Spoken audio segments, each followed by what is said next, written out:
Yo guys, Sion here. Welcome back to another video. Today's video, I have a image of a dummy model for the iPhone 11 that will be released this year. With all that said, let's get into the video. This image comes courtesy of Zakara. He's basically showing all of the images that he bought from a Chinese website, and these images look pretty accurate. The first thing you notice about this image is that phones do appear a lot thicker. That's to be expected since the iPhone 11 will have bilateral charging, which will basically allow you to charge another wirelessly charging supported device on the back of your iPhone 11, just like the Samsung Galaxy S10. Now, looking at these images, we can obviously tell that this was just taken off the printer and shown in the video. We can see that by just looking at the back of the device and at the bottom. Now, there are two types of CAD files shown in this image. The image shows the iPhone 6.1 inch and the iPhone 6.5 inch. Now, the reason why I say CAD files is because these were printed off from a CAD file. There are no varnishing or smoothing on the pre-printed model. As I said in the beginning of the video, these are just taken straight off the printer. Let's talk about the notch. The notch looks kind of the same, just like the previous iPhone XS, XS Max, iPhone XR, and iPhone X from 2017. I don't expect any huge changes, although there were rumors speculating that the iPhone 11 will have a smaller notch.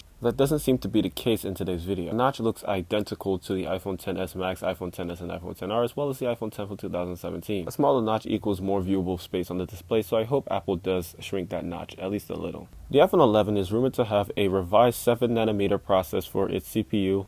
Is rumored to have the A13 Omega chip, which is supposed to be a lot faster than most thin laptops. Now, like I did a video ago, I'm going to list everything we know so far about the iPhone 11. We know it's going to have a smaller notch, but this photo says otherwise. We know it might have smaller bezels. We know it's going to have bilateral charging, the A13 Omega, and some other incremental changes. What do you guys think about this dummy model? Let me hear your opinions down in the comment section below. Once again, I will be leaving Zakara's video down below in the description, as well as a link to 9to5Mac's website where they do a pretty good job of describing this image.